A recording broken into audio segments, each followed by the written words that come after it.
Hi, and welcome back to the Teacher of Tech. And today I'm going to talk about a super cool website called Quizizz. That's quizizz.com. I am super impressed with this website. It gives the teacher a login, which I've already got my login, and it also will give the students the ability to put their names in to take the quizzes. And basically they have hundreds of quizzes available. You can search for a certain subject. You can collect the subject area that you might be looking for, and you may use anything that is out there that is public. So if I wanted to give something on, say, Spanish, I can see who created it. I can also see what grade it's for. All I need to do is select on it, and I can then look at the questions that were created, and I can see the answers that are also associated. Particular quiz, they hid the answers, so if you wanted to know what the answer was, you could just click on unhide. So if you looked through the quiz and you thought everything was good, what you would do is just click on play live. Okay, if you were happy with the questions, if you wanted them jumbled, they have this on. You could turn that off if you don't want them jumbled. Same with the answers, and if you would like to show the answers and review, that's all up to you. Now, when you do have a group of kids playing, they have a leaderboard, timers, and I'm not sure what mimes have something to do with pictures and music. I think this is all fun.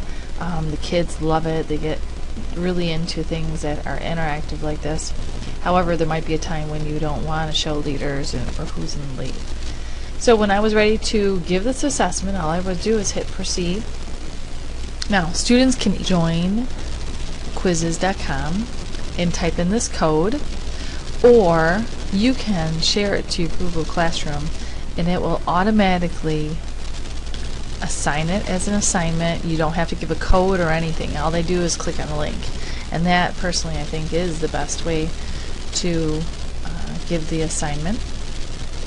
Basically, I would choose my class and create the assignment, and when I hit go, it automatically fills it in for me, and all the kids have to do is click on this. It will take them directly to the game. So when the students get to the screen, they're going to enter their name, and it does have a profanity filter, so if there's anything that's inappropriate in there, it will not go in. So I am acting as a student right now, so I'm going to hit join game.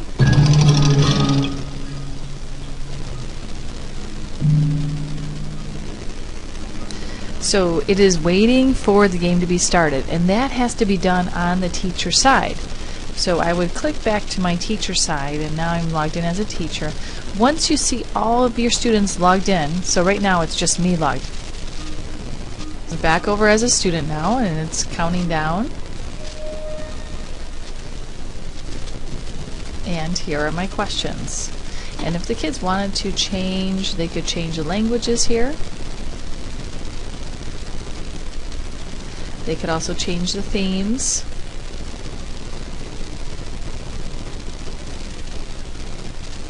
And then basically they would just look at what would be the correct answer.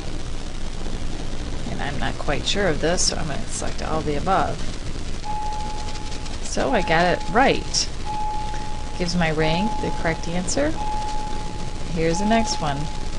I'm not even sure what this is. I'm going to take a good guess. So that was the wrong answer. So these cool interactions are going to be fun for the kids to have. I see how many questions are at the top.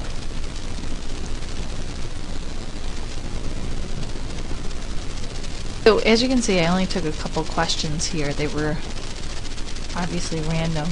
And it tells the teacher which questions I got right or wrong. And if I wanted to go through them, I could go through them, and I get a report on each student. It also gives you an option to export your results. And so this is how it would appear in an Excel document. I think it is just a super cool way of seeing the results and seeing what you might need to reteach. Back on quizizz.com, I can go back to my reports, and that's what I just selected, and you can see what is actually going on, which reports you have completed, and what is currently running. You could also see what's running right then. Some great reporting features here. If I wanted to create my own quiz, I would simply click the Create button. I would give it a file name. If I wanted to add, I would select the language that it would go to, and it's already on English. And make sure if you want it private, you select private so no one else can use it, or public for others to use. Now, what I can do is I can search for questions if I wanted to add someone else's question, let's say on computers. Alright, here's a whole document about word processing. Let's see what that says. And I could select, let's say I want to use that one. I'm going to hit the plus button, and I see that went right into my document.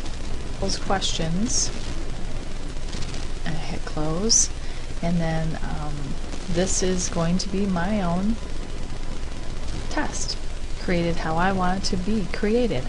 Now if I wanted to create my own question, I would click on New Question to answer. If I wanted to add an image, I could do that there. You can drag and drop, or you can see how the question would appear. Pretty slick. Now when I am done with the quiz, I will click Finish. First question is incomplete. Okay, so we got to recheck that. Looks like nothing's there, so I'm just going to hit the garbage can. And so I've got 3 questions. I'm going to hit Finish. And there my product is. Now I can either play it with my kids right now, or I could assign it as homework. So this would be a good option if you might be absent from school for the kids to do. It gives you a time to select that it must be done by. So you can assign it to them if a sub is in the room, or if you want them to do that at home. So here, I'm just going to click on Share in my Classroom, and it does it all for me.